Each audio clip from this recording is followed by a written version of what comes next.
Now, I'm very pleased to introduce our presenters for today's training. Today, we have two presenters.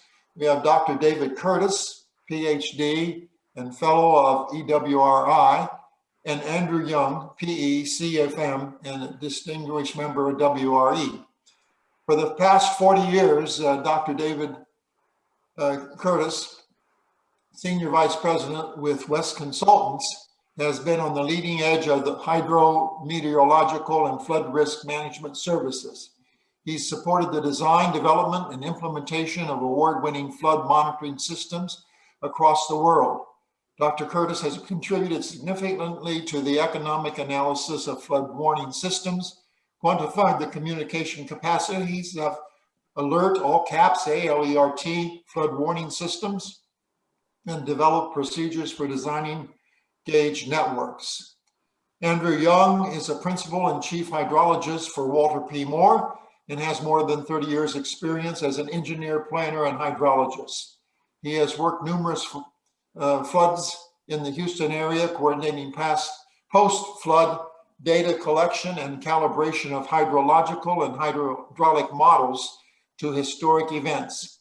From these efforts, he developed an interest in flood warning and flood forecasting, which has led to managing the development of several flood warning systems for both municipal and corporate interest.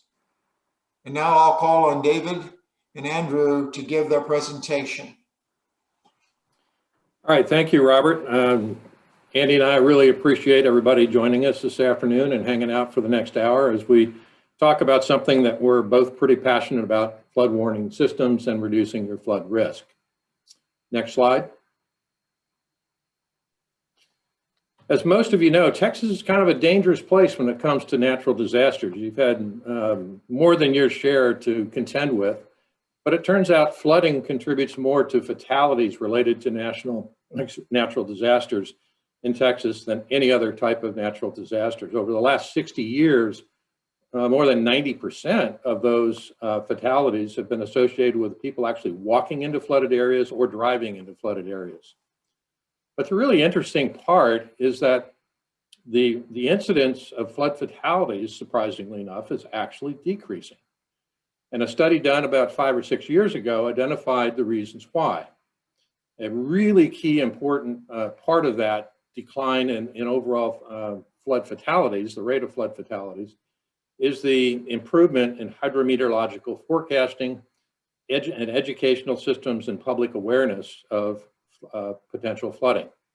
And that's why you see kind of a proliferation of turn around, don't drown, flood signs, flood elevation signs out in the community. And it basically, the data is showing that these things work. Now, Andy's going to take us kind of into a next step and begin a little deeper dive into flood warning systems. All right, next slide. Thank you, Dave.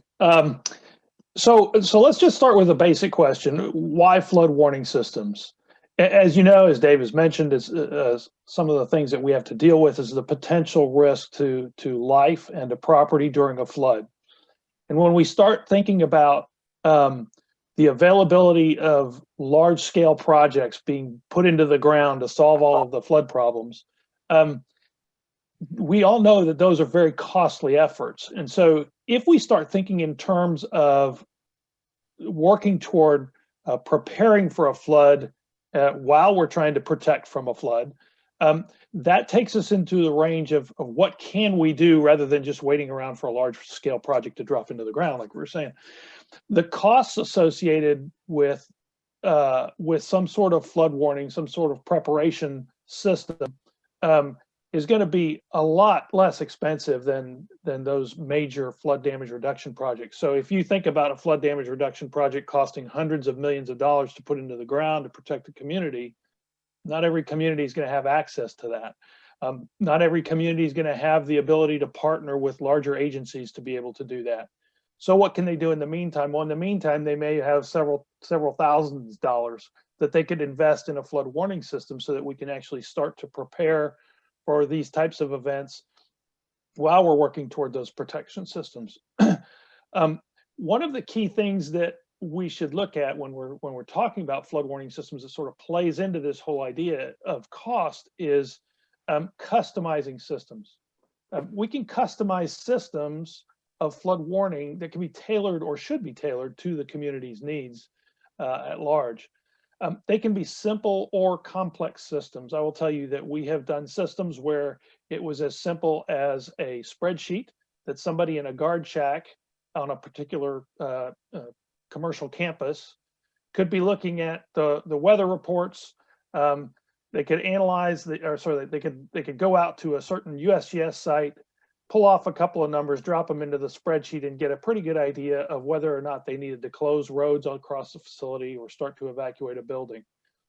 That is sort of the one end, the simple end. On the complex end, we can actually work together, and Dave's group has done this as well, to build systems that rely upon hydrologic and hydraulic models to actually produce detailed analysis of what's going on during a flood, and to the point of producing inundation maps as they go. Next slide. So what is flood warning? And I'm just going to throw out here just a working definition. This is probably not the be-all catch-all definition, but flood warning is generally observing rainfall and flooding events with the intent to utilize data to better coordinate with emergency personnel so that you can begin evacuations, issue shelter-in-place orders, and/or close roads. From the photo that you see, many of y'all saw, if you didn't see this photo, you saw something similar to this photo with the Cajun Navy going in, rescuing people. You've got a roadway that is completely flooded out by a water. You've got people who chose to stay home. Now, maybe this is during Harvey, so maybe this is probably an extreme type of situation. But if we go through the process of building a flood warning system, we can start to look at where the areas are that are most critical, those areas that are deepest into the floodplain, so that we can actually start to prepare those people to either evacuate or shelter in place. Closing off those roadways is another aspect of it. Do we want people entering into places where there's high water?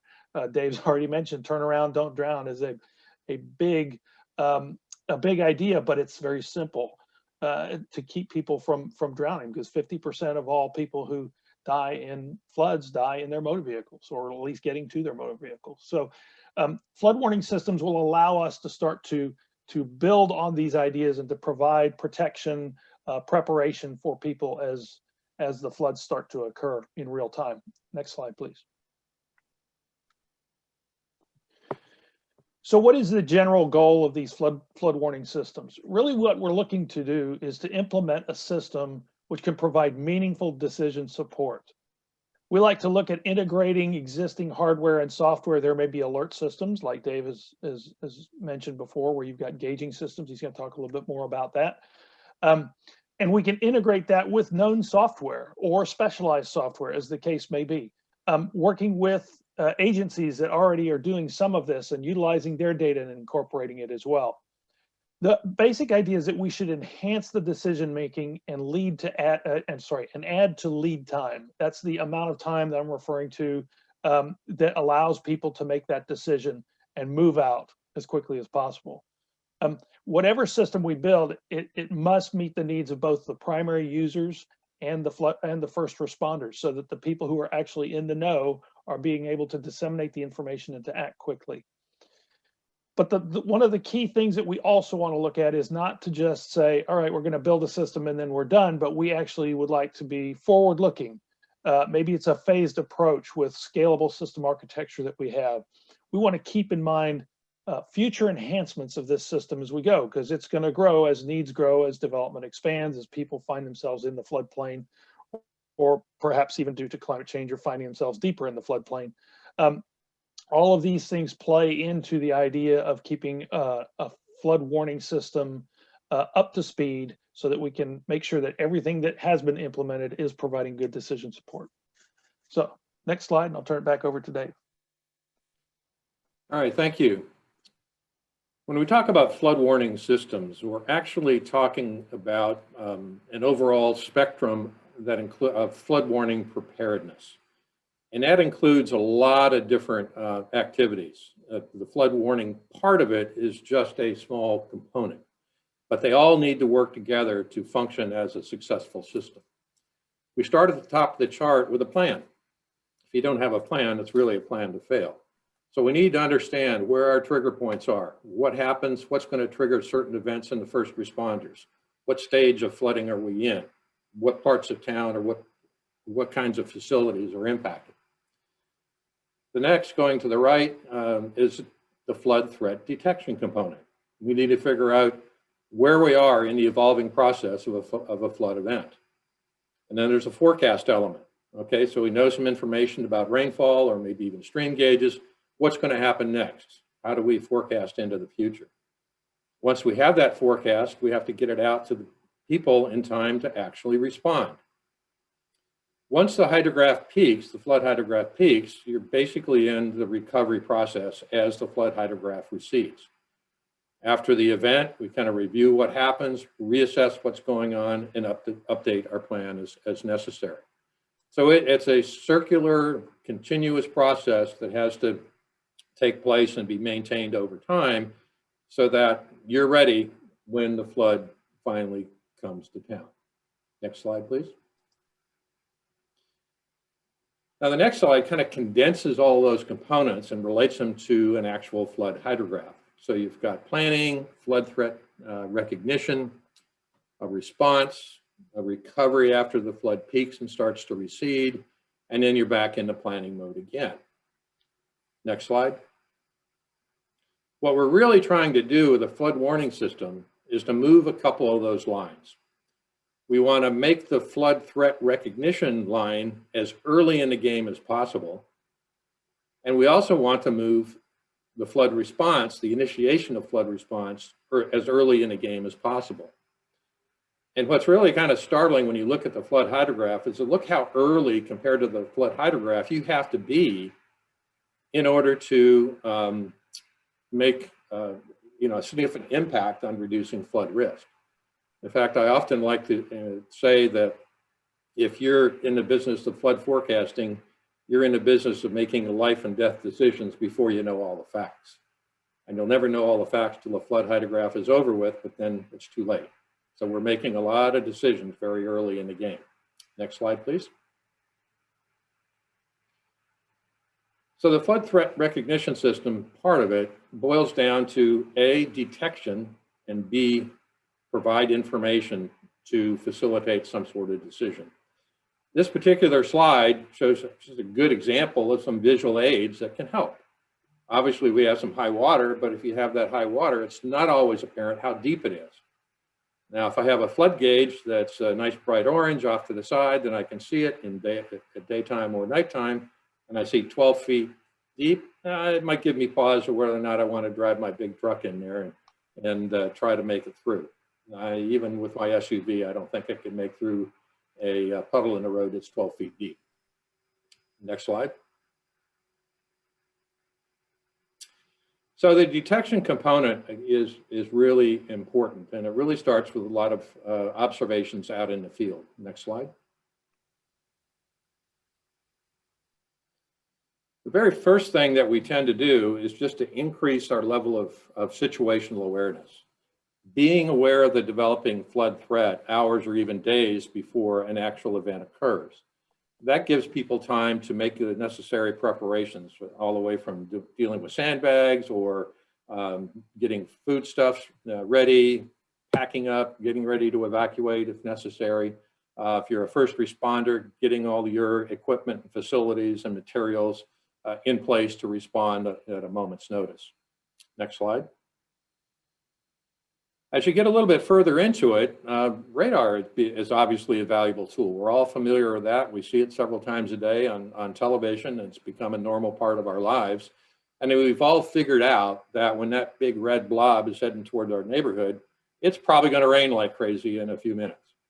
Well, that's the value of the radar, because it gives you that really good spatial understanding of how much rain is going to occur, when it's going to occur, and the intensities that are rolling into town.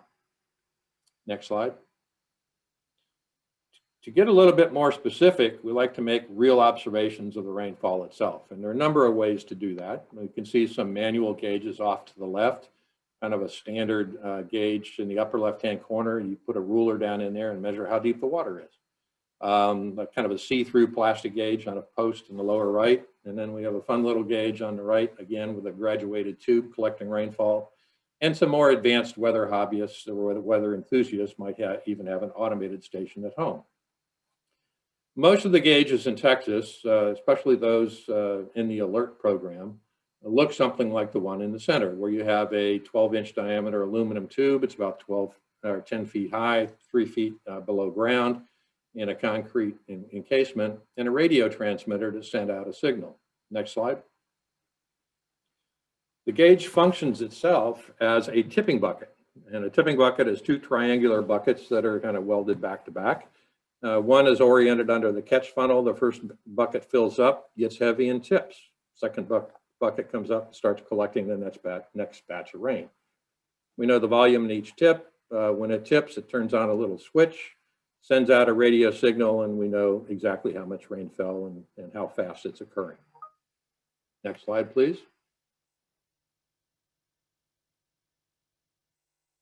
Other types of gauges, you can see on the left-hand side, this happens to be a full weather station. So you not only have rain, but you have barometric pressure, wind speed and direction, relative humidity, and so on. This site happens to be outside the headquarters at the Lower Colorado River Authority in Austin. A little simpler gauge on the right is simply a combination of a rain gauge, like we saw in the earlier photograph. But we also have a pressure sensor that measures the rise and fall of the stream level. You can see the conduit going down the center pier of the bridge. Next slide, please.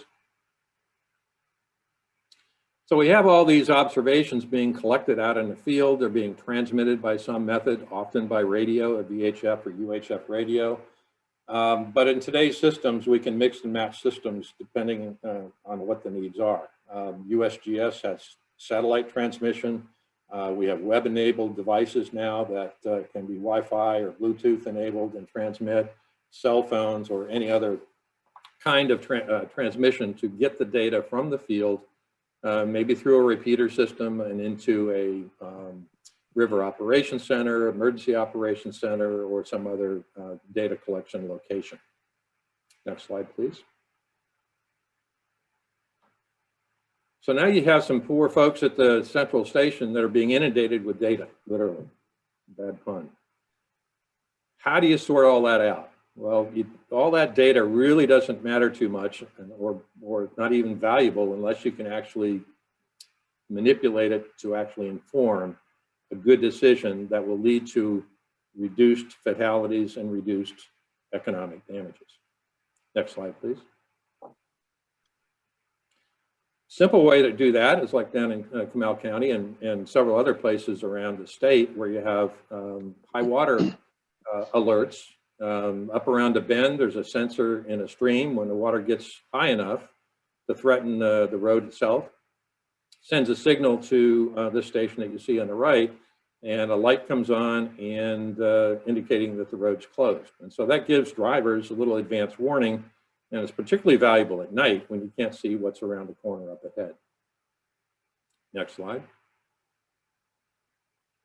All that rain gauge data coming in can be shown on a screen, either locally or on the web. And you can see an example of Harris County, and you've got anywhere from 3, 4, 5 inches of rain all the way to more than a foot of rain in a 24-hour period. Now, I'm from California. This map would scare the heck out of us, because when we have an inch of rain out here, that's the lead story in the 6 o'clock news.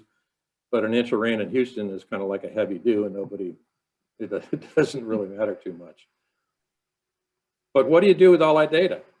You know, what's that actually mean in terms of a real threat? So somehow we have to convert that rainfall information to valuable information that can actually inform a decision.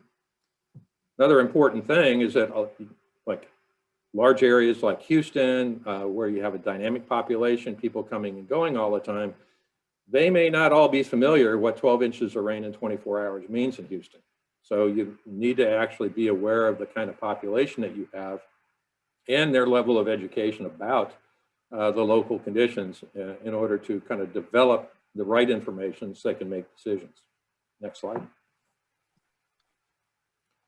Another way is actually show people what the streams are doing. So here we have a standard chart of a hydrograph of a stream during an event. It's always nice that they can see when the water is rising to a potential flood area, or a flood level, I should say. Off to the right, you got another little type of visual where you can actually see the level of water compared to the banks on the left or right side of the stream. And it just adds more visual cues to a potential user to understand, where they are in terms of a flood threat. The problem is that nobody actually lives at these gauges. So somehow we have to let people know when the flood level's at 32 feet at this gauge, what's that actually mean to where they are? Next slide. Another visual cue is to use actual annotated photographs that relate the stream levels to structures, in this case, a bridge. Next slide, please. The National Weather Service uses their forecast hydrograph with different colors to give some indication of whether the river level is high enough that okay, we need to start being concerned, like action stage, which is the yellow. Higher up, you move into minor, moderate, and major flood levels, and you can see, and it's some visual, again, another visual cue to provide context about how serious the flooding is going to be in the coming hours. Down at the bottom of this chart, you actually see a list of historical crests or recent crests on that stream. And the good part about that is that people have some memory of what happened in 2017 or 2009 or even further back, and they can kind of relate to current events that are developing to something they might have experienced in the past. Next slide.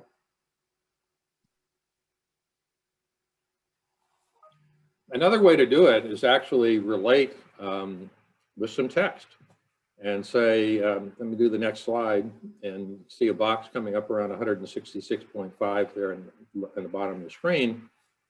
Basically, it's just a text description of what happens when water reaches that elevation. And in this case, it's simply, it's just high enough to spill over its banks and into some local pastures. Next slide. A little bit further up the scale, you can see that the river is now into some moderate flooding and some residential and commercial areas might be affected. And even State Route 6 and I-5 begin to be impacted at that elevation. And then finally, next slide. You can get into even higher levels where I-5, Interstate 5 is actually severely impacted, and we're at near record flooding. So again, another way to provide context to river elevations that give people some better images in their mind about how serious the flood event is becoming. Next slide. A really effective way is to actually use inundation maps.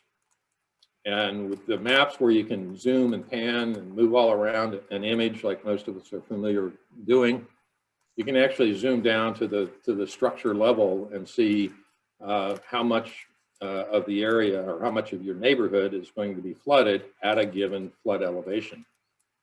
In this particular graphic, it's a web page. It's available to the public. And if they just run their mouse over the numbers on the column on the left, which are the elevations, potential elevations at the stream gauge, whenever they hover over one of those numbers, the inundated area for that elevation shows up. And so you can actually watch the inundated area grow and contract to kind of mimic the growth and decay of a particular flood event. This particular site is tied to a National Weather Service forecast. And about the upper left-hand corner of this graph, we can see current National Weather Service forecast. And in this case, the current stage is 155.16.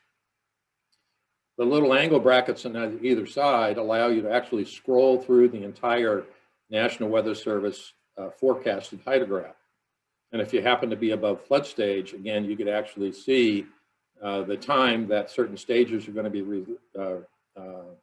be reached, and also how much of the area is going to be underwater. And this is a particularly valuable tool for first responders and trying to deal with evacuation routes, where your critical facilities are, police, fire stations, and hospitals, and so on. Next slide, please. Webcams are great. This is actually not Houston or Texas. This happens to be up in Washington, although a couple of days ago you might want to argue with me about that.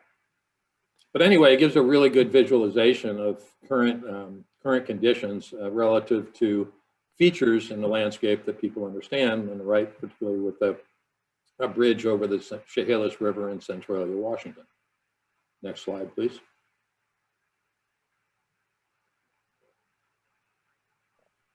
Another really good way to create user engagement in the community is actually have signups for Highwater Alerts. A lot of the software packages that are available today have the ability to send out email or text messages upon some sort of alarm condition. So one of the real popular features of this particular flood warning system is that we have a whole list of subscribers that want to get early notice about when the water is going to be high, because they have things. It's a big agricultural area, and they have built what they call critter pads. Elevated mounds of dirt have been leveled off and that are typically above the 100-year floodplain. And the ranchers need a little bit of time to get equipment, feed and livestock up on these critter pads ahead of this flood, so that they're not caught in the floodwaters in the floodplain. Next slide. And we're even experimenting with doing kind of the same thing on forecasted stages, where we send out an alert about how many hours in the future the particular river is going to exceed flood stage. We're experimenting with this because there's still a lot of variability in the forecast, simply due to the variability in rainfall forecasting. So we're kind of testing to see how the public reacts to this and how credible they'll take these little messages. Next slide, please. Now, one of the things that we always get asked is, how many rain gauges do you need? And for all these years, nobody's really come up with a really great answer. Part of the reason for that is that the reason that you put a rain gauge out there is to get a more accurate estimate of the rainfall. The more rain gauges you put out there, the lower your error. And so this is what that error function looks like. So if you have error on the left-hand axis of your graph, an increasing number of gauges, every time you put in a new gauge, your error goes down a little bit. And it keeps going down with each additional gauge, all the way out to an infinite number of gauges. Well, that really doesn't help much, because nobody can afford an infinite number of gauges. Next slide, please. Kind of if you looked at it in another way and talked about forecast system performance, in other words, earlier warning or improved economic reduction in damages. Again, the same kind of thing. The more gauges you put out there, the better the system performs. The interesting thing is you can see that kind of little discontinuity in the first part of the performance graph on the left. That's really the first gauge. And the biggest bang for your buck is the first gauge that you put out there. After that, it becomes a diminishing return. So each additional gauge has less and less incremental value to the system.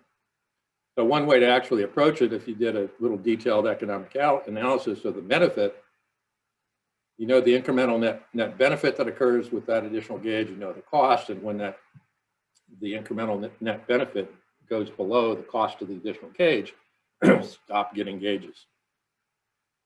Next slide.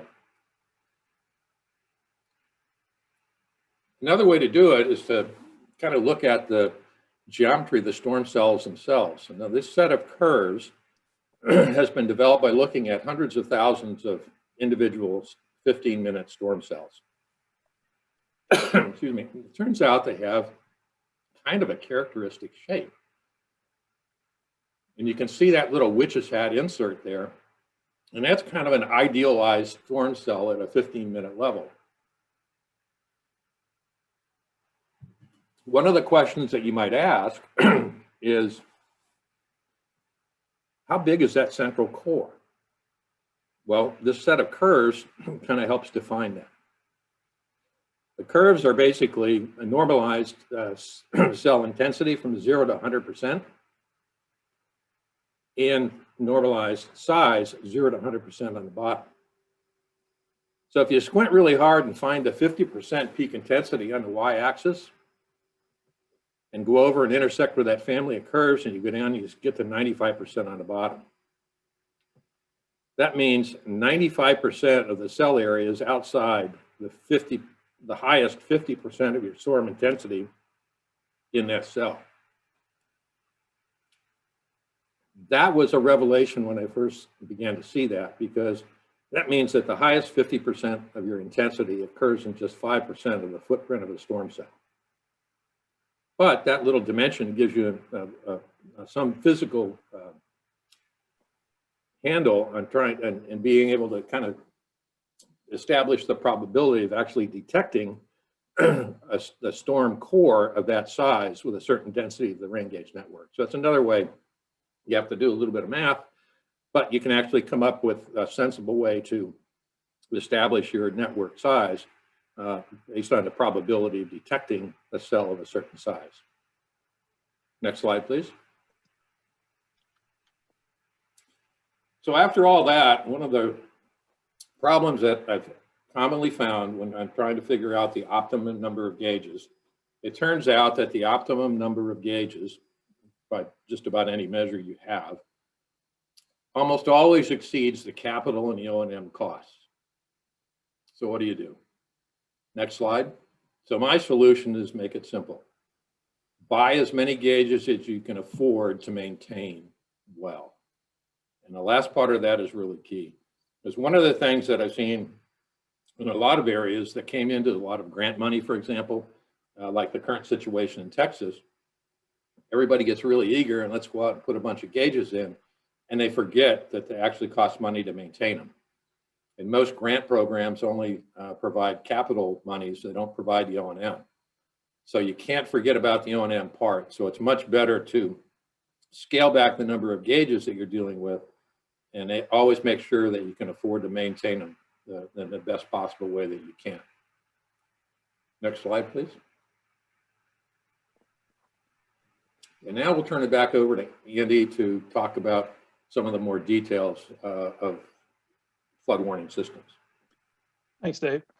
So what I want to do now is just spend just a couple of slides here talking about sort of what I call the engine of the flood warning system, which is kind of my area of interest. Dave's, we've got sort of complementary interests here, which is really kind of a neat thing. But so this is the nerd speak. This is where all of the mathematicians and people in the audience probably get a little bit more excited, and everybody else falls to sleep, which is sorry about that. I'll try to keep that at a higher level, I guess. But when we're building a system and we're starting to think about, okay, how can we sort of automate this, and what are the relationships that we need to figure out? We start with a basic hydrograph shown in green here, and we know that that is produced by a certain amount of rainfall in the upper left hand in the blue. But there are relationships that we need to understand a little bit more about as we start to figure out how this system is going to work together, and whether and really kind of how complex the system is going to be. One of the key things that we would like to know is, what are the critical elevations? When does the roadway overtop? When does this apartment complex start to receive water? And how much lead time do we have to be able to prepare for that? And so one of the things that we're looking at is the rate of rise that is occurring on the ascending limb of the hydrograph. That rate of rise may be, depending on the watershed, depending on A, how developed it is, and B, what size it is, may have a different reaction to a storm system if it is more urbanized and a smaller watershed, as opposed to something that is less urbanized and a much larger watershed. And so in each case, they're affected by different parts of the rainfall. In sort of the flash flood type situation, you're more affected by the intensity of the rainfall that's occurring. We know that we have some watersheds in Harris County that are much larger. Let's just take the western end of Cypress Creek, which The Cypress Creek watershed's about 50% developed, but most of that is in the bottom 50% of the watershed. And so the upper end is much more rural, much more flat, and much more subject to the volume of rainfall and not necessarily the intensity. And so when we start to look at when we start to look at the rainfall, we also want to look at the reaction or the response of the watershed, and that is generally defined in terms of a rate of rise. There's a slope that occurs based on the amount of rainfall or the intensity of the rainfall that occurs. So once we know a little bit more about that relationship, then maybe we can get to the point of saying, all right, when we are either at the most intense part of the rainstorm, or we are at the centroid of the rainfall, we may be able to project relationships that get us to that critical elevation. So how much time do I have to go to get to that critical elevation? And we also may want to know what is the time that it's going to take for us to get to the peak when things start receding and we can start sending in people for recovery and response to get people to safety. So we've sort of got this window at the beginning before we get to the critical time that we can actually get people out of their homes if that's the case, or inform them on the decisions that they need to make. Don't get in your car, don't get in the roads, stay where you are because it's going to get dangerous. And then you've got this gap where there's really not much you can do between the critical and the peak, and then you can start to actually bring people in for recovery, getting people out of the way once we've reached that peak elevation. So we're looking at this whole sort of dynamic just from this one diagram to figure out how best to build a system. And if we are in a real flashy watershed, it may be that we don't have time to run models. So we're developing relationships in terms of rating curves or nomographs.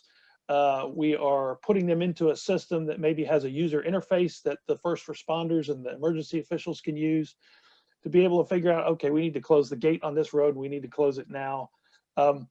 To the point of going a little bit further and saying, all right, we've got a little bit more response time here. We've got a lot longer duration before the water gets up. It's a flatter rate of rise.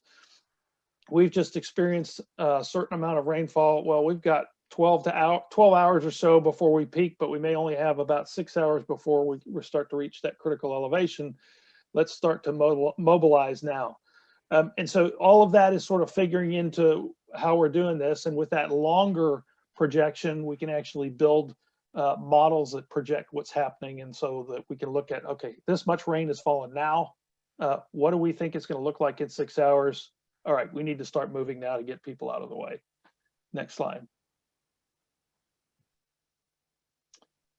With any system that we put together, it's only going to be as good as its last calibration or its latest calibration. And so what we want to do as we're building a system is to make sure that we are calibrating it to historical events. Now, we've worked in a couple of communities that don't have any historical event data, and we're starting with models and making some sort of estimates of what we think is going to be the response of the particular watershed. But where we do have that historical data, we want to calibrate those models as best we can. In this particular example, we're working on a system that we went through every single gauge in their network and tried to provide calibration to 8 different storm events within the watershed. And you can see some of them are good, some of them are better than others, but we generally are trying to make sure that we're covering the whole range from low flows that are in the channel. That dashed line is about the out of bank level. So we want to go all the way from the non-flood situation to the near flood situation to the we're flooding out of bank situation, and looking at all of those different range of flows so that we can make sure that our system is working fairly well. On this particular system, we're calibrating to historical data that's based on radar information that has been calibrated to ground gauge data, something that's called gauge adjusted radar rainfall. But in the live system that we're running, we're actually using 3 different types of rainfall information. We're using gauge only data, we're using gauge adjusted radar rainfall, and we're using a radar product from the National Weather Service as well. So we're trying to get a full range of expectations from our model. Now, having calibrated a system and gone through this process, the next storm event that we have, we also want to go back and validate that it worked the way we expected it to. So did it function the way our calibration showed it to, or do we need to tweak that model a little bit more, tweak the system a little bit more so that we get a better calibration for the next storm event? So it's sort of a constant maintenance. Dave was mentioning maintenance of gauges. There's also maintenance of the system that is being sort of run as I mentioned, the engine of the flood warning system. So next slide, please. All right. So just several considerations when you start thinking about flood warning systems and you're thinking about sort of that engine, because then that leads into the costs and all of that. And so we've tried to key on several things. The first one is to keep it simple. What is the use what is it going to be used for, and who is going to be using it, and how can we make it as simple as possible for them to get the information they need for it to be conveyed out to those who need to know that information. So keeping it simple. The box that I have on the right is just sort of the basic outline of a system. You have real-time rainfall, you drop it into what we'll call the black box for now, but it's that engine that I was talking about, where you have relationships of rainfall and water surface elevation. You know what the critical elevations are. From that real-time rainfall input, we can develop either mapping, or we can say, hey, water's going to get this high and we need to dispatch people right now to work on closing roads or evacuating people. We also want to make sure that we're tailoring these systems to the local needs so that they have everything that they need. They know the system, they know the geography better than we do. They know where the needs are. So let's make this a system that works well for them. And one of the things that we try to do ahead of time is have a first responders meeting where we invite emergency coordinators, we invite the first responders, we invite the engineers who work for a particular agency, and just listen to them. So that's kind of a key point. Make sure we're understanding what they want.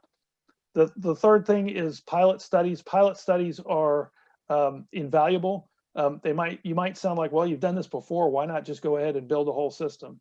I think a lot of confidence is built when you know that you can take a little piece of a system and get it to work. And then if there's money available, to move on to the next piece. So if we're looking at critical elevations and critical locations first, then maybe we can expand beyond that once we've developed this pilot study and you know that it works. Calibration, obviously, I can't say that enough. We just need to keep calibrating our system to make sure that it's working to show what's actually happening out there on the ground today. Structures come in, people build reservoirs, people do channel improvements in many systems. There's development going on. There's all kinds of weather changes that are going on in the climate. Can we make sure that we're updating that system so that it does represent the effects of what's happening today? And then the last thing is to add complexity as needed. We start with a smaller system. Maybe we've got a place that's got 10 gauges or 10 what we call watch points where we want to do calibration for. And then they come in and they install 5 more stream gauges. Well, we want to be able to have the flexibility to add that additional complexity as needed.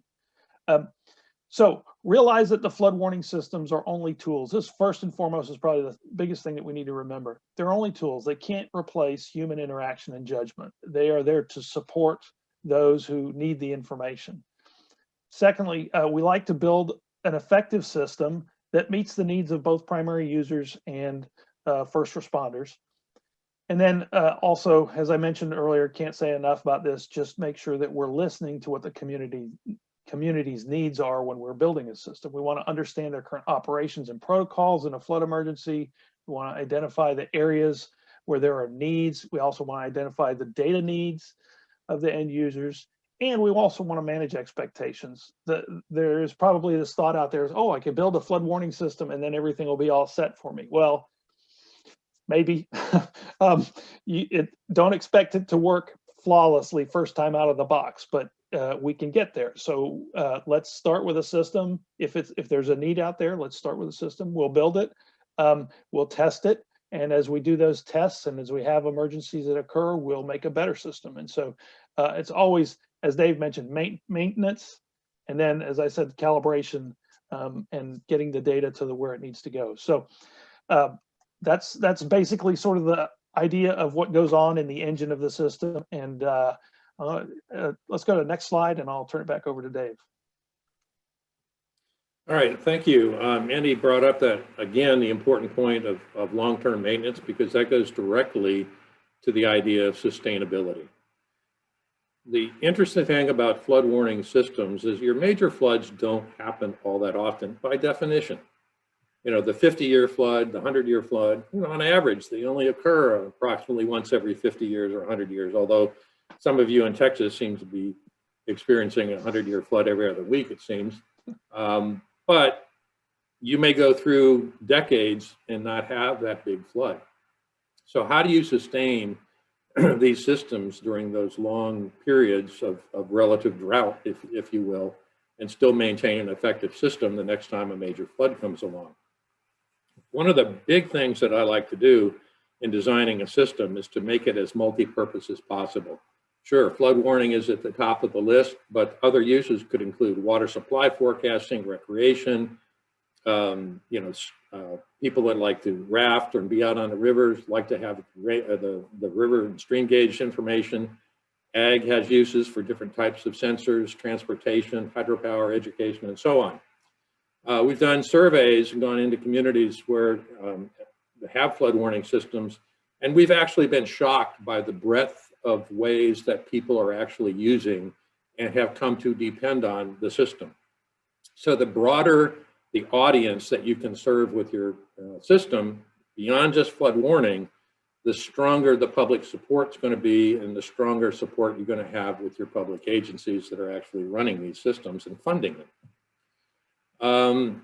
Broad public engagement is really important. I really like to do a lot of public education, visual presentations, especially through publicly accessible websites that includes maps, webcams, signage out in the community. Other things that can just be part of that ongoing outreach to the community to keep people aware of potential flood threats in their area. Automatic notifications we've talked about. Harris County is doing a great job at that. And then what I call unrelenting outreach. And that's just ongoing education. You can use things like the various social media channels, YouTube, Facebook, even LinkedIn, where some of you actually got the advertisement for our webinar today. But these are all really critical things to build ongoing support, and you'll be surprised that if you do these things, the system will have a lot of utility to the community and develop a pretty broad basis of support, which is vital when it comes time to okaying those O&M budgets that are so necessary to make these systems sustainable over the long term. And with that, we'll move on to the next slide and take some questions. And thank you so much for spending the better part of an hour with us today. And we'll take your questions. Thank you very much. If you have questions, please use the Q&A box at the bottom to type them in. We've got a couple questions so far, and I'll ask you, does the calibration consider the direction of the storm event with regard to the stream flow orientation? Yeah, the answer to that is yes, with especially in the calibration, because we're focusing on historical events as they actually occur. So that rainfall or that movement of the storm will be picked up on gauges as they're distributed throughout the system. However, the better picture of that is the radar, because we can actually see which way the storm cells are moving. But yes, we are accounting for that in the system. Okay, thank you. Next question. How do you decide how much complexity to add in a flood warning system while doing flood mapping? Does it depend on the area population the system is being developed for? I think, go ahead, Dave, you want to answer that one? Oh, go ahead and start. I'll add something. Okay. I would say that what we have found is that it's been highly dependent on the needs within the community and the budget that they have for it. So we have worked with communities that really have had no gauging system at all, and they're putting gauges in now, and we're having to start kind of from scratch, developing sort of nomographs or rating curves, relationships that are based on existing FEMA models. And so that's going to be sort of on the light end of getting things working. And when we do that, we're generally producing mapping that is based on a library of maps, so that when water reaches a certain elevation, kind of like the scrolling map that Dave mentioned a little bit earlier. So you could scroll up to an elevation, and then there it shows you the inundation for that particular area at that elevation. Going a little bit further, obviously, if there are more resources there that can be used, and the more information you have, the better. Well, then we can actually make more detailed analysis of the rainfall, sorry, not the rainfall maps, of the flooding inundation maps. And we can do that. It can either be, again, a library of maps, or it could be much more complex in terms of actually going to something like automating profiles within GIS, or actually exporting data from, if we want to go that far, exporting from the new HEC-RAS 2D model. Yeah, I think an important thing to consider is what are the capabilities of the local user and the people that are in charge of the system locally. It's one thing for Andy and I to come in as a consultant and build a system for the community, but you really have to have a local advocate who has a passion for this and is willing to really take charge and make the system their own. Because without that commitment locally, and without them actually getting some skin in the game, it's unlikely that the system will survive very long. So you really, really need a buy-in from a strong local advocate for the systems to work. The next question says that I am involved in the newly formed State of Texas regional flood planning groups and about to have a pre-planning meeting for the development of our first flood plan. These meetings seem to give the opportunity and stakeholder input. Do you have any best practice on how best to structure these meetings to obtain the most useful information? I think Andy hit on the strongest point, is listen. Yeah. Just pay it, ask the questions, but listen to what their needs are. They'll tell you. And there are 15 regions, I believe, in Texas that are forming these regional flood planning groups. And so each region is going to be different. So that listening component becomes all the more important depending on where you are, because you're liable to end up with different responses to the same question depending on where you are geographically. Are there any other questions? Well, I sure want to thank you, David Curtis and Andy Young, for your very informative presentation today on dealing with flood warning systems and reducing flood risk. And thank all of our participants. As mentioned before, individual registrants will receive an attendance acknowledgement without any further action. For any of you attending in a group, your site coordinator will receive the attendance acknowledgement for distribution to the attendees. There is one other comment question. Good presentation. Will you share the slides with us? I think that's a yes. I would say that's y'all's call, but yes, from our end, I think so. We're fine. Yeah. There's a place to make contact, and yes, we will share the presentation when you get the certificate for the credit for the 1 PDH. If you're interested in presenting a Texas Subjection webinar, please contact me at vptech@texasce.org. That's vptech@texasce.org. You can also go to the webinar page on the Texas Section Webinars website for a list of upcoming sessions. Our next 2 sessions in March. The first one will be March 9th, Future Climate-Driven Drought Challenges for Texas, What do we really need to know?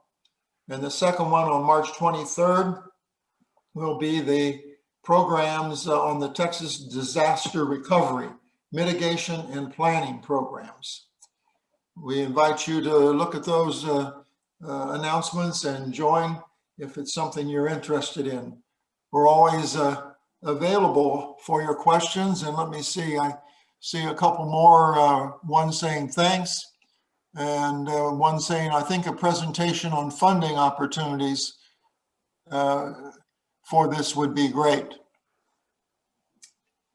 So we always welcome your questions and hope to hear from you. And again, thank you, David and Andy, for the very informative presentation.